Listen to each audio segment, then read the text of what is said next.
Hello and welcome back to the UCLA Bruins Insider Podcast. I'm your host, Andrew Ferguson, writer for UCLA on SI.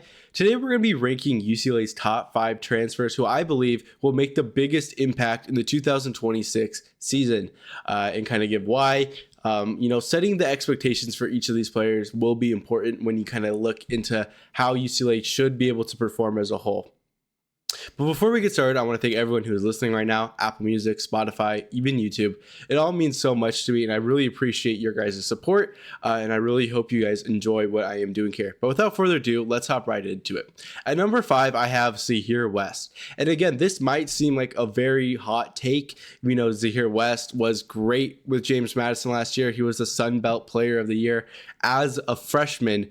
So again, setting the kind of ceiling a little bit lower for him. I think there is going to be some growing pains from the Sun Belt to obviously the Big Ten. I think he'll still have a good season, but it's not going to be as productive as what he had at James Madison. Again, this is not a slight at Zahir West. Great player. I mean, UCLA had 41 transfers, so being number 5 on this list is not a bad thing by no margin.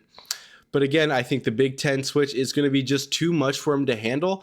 There's bigger players in the Big Ten. Obviously, it's really controversial to kind of compare, G5 teams to, the Big Ten in terms of talent because those power conferences take away from the G5 a lot, like UCLA did here. But I don't think he'll have a bad season at all. Again, I think just growing pains. He's not going to have Colin Hitchler back at defensive coordinator, so he knows how to work with West, and I think that can only be a good thing for the UCLA defense. Up next, I have Leland Smith, wide receiver from San Jose State. He wasn't the best receiver for San Jose State, but I still think he's just growing as a player. And with UCLA, I feel like they'll be able to fully unlock him. Nico Amalayavia is a great player, great quarterback. He can hit that deep ball, something that Leland Smith loves. Again, we have Dean Kennedy coming from James Madison. He is a top-tier offensive coordinator, who I think will be able to scheme up Leland Smith exceptionally well. Again, Leland Smith wasn't the best at San Jose State, but still, he has all the factors that could make him a great player. He stands at 6'4". I think he's 215. It was reported that he ran 4.3 40-yard dash. And if that doesn't get you excited, I really don't know what will. I'm going to love him on the outside, in the red zone, anything like that. He could expand the field from anywhere on the field. And again, I think that is just such a big offensive weapon for UCLA, and I can't wait to see what he does in the blue and gold. At number 3, I have Sammy Omosigo, a 4-star recruit from Oklahoma. UCLA obviously lost a couple of players on the defensive side of things, which could hurt UCLA's run defense as a whole. But I think Bob Chesney really did a good job of filling in the blanks, especially with Sammy. 50 tackles, 3 passes defended, and 2 sacks last season. I know nothing really pops up, but when you watch the film and you watch the tape, he is a great athletic player. I think he played wide receiver in high school, so that is going to translate well when you're kind of covering receivers. So again, he's going to be a huge piece for UCLA's defense, and I can't wait to see what he does. I think he'll have at least 60 plus tackles. Maybe he even breaks out 100 mark, especially under Colin Hitchler. I think the sky's the limit with him on the blue and gold. 4-star recruit too, not out of high school, but for the transfer portal that's rated by the Bruins report online. I think that is going to kind of show us that Sammy is going to make a big impact for UCLA this season. Number 2, I have Landon Ellis, and I really feel like all the receivers on this could be interchangeable. Leland Smith could, drop to 2. Or Ellis to 4. Either way, I feel like any of the receivers that UCLA they got a lot. I believe they got like 6 receivers in this year's transfer portal. They're all going to make a big impact no matter what.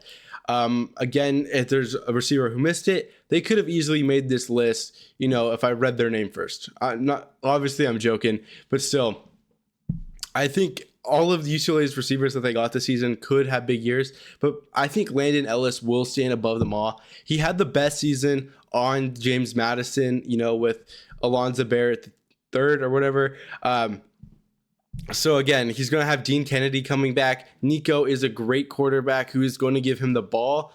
He's going to have, that familiarity with the offensive system, which I think can only be a good thing for UCLA when you really kind of look at everything that UCLA has going on. We'll kind of touch on the run game here in a second. But still, I think Landon Ellis is going to be a great player for UCLA, a consistent pass catcher who Nico will need. Obviously, UCLA lost a lot of their receivers, Quasi Gilmore, Rico Flores, two big guys for UCLA last season who he's not going to have this season. And I think Bob Chesney really filled up the holes that UCLA needed. And I think Landon Ellis will be the most productive wide receiver just because of that familiarity with Dean Kennedy and, how his kind of skill set is really balanced. And I think Nico will enjoy that a lot. And I could see him having, a 7 to 8 or 9 touchdowns this season, just because of that familiarity and because he is going to have to be a big time player for UCLA in the Big Ten. But to round off the list, I have Wayne Knight. Obviously, this is no doubt the number one player for UCLA. Wayne Knight is a great player. Last year with James Madison, he had 1,300 rushing yards. He had more rushing yards than UCLA's running back team as a whole, which kind of goes to show that UCLA needed to address that issue. And I think they did that perfectly with Wayne Knight. 6.6 average and 9 touchdowns. Again, elite production. I know he's a little undersized. I know he's like 5'7", around there, but still his athleticism is across the charts, just so great. And UCLA needs that guy, right? Who can really hammer down the defense. Anthony Woods will probably be that number 2 guy for UCLA. So we could see him kind of expand his game more if Knight opens it up, which I think he will. Last season, UCLA did not really have, that top talent at running back. So it made it harder for UCLA to kind of decide on one. Obviously, we saw a lot of carries from, Jalen Berger. I mentioned earlier Anthony Woods. I'm blanking, Javian Thomas, Anthony Frias II.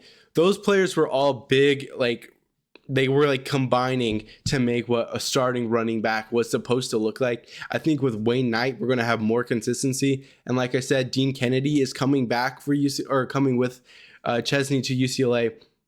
So again, that familiarity is going to be there. I expect, Knight to get a lot of touches this season. Although not as much as he did at James Madison, because I feel like the abilities that Nico has is going to kind of contribute to, that share between running and passing. I think we're going to see Nico pass a lot more this season because, he has a better offensive line, along with a run game that will be able to support him. And he has all the weapons in the world to really be a good quarterback this season.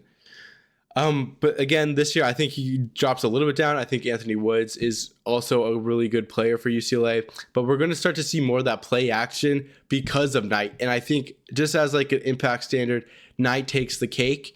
Production, I think he also will take the cake overall for UCLA. Again, elite running back, a little undersized, but I don't think it'll be a big issue. He had a great game against Oregon, in the college football playoffs. And I think just because of that, he's going to have a great year in, the Big Ten this season. And I cannot wait. But to kind of round off this list, I have some honorable mentions. Aiden Mazzell, another 4-star transfer from, Florida. He has kind of been injured. So seeing him come back from an injury could be a little tricky for him at first. And again, UCLA's receiving room is just so crowded this season that it's going to be hard for him to kind of find his place.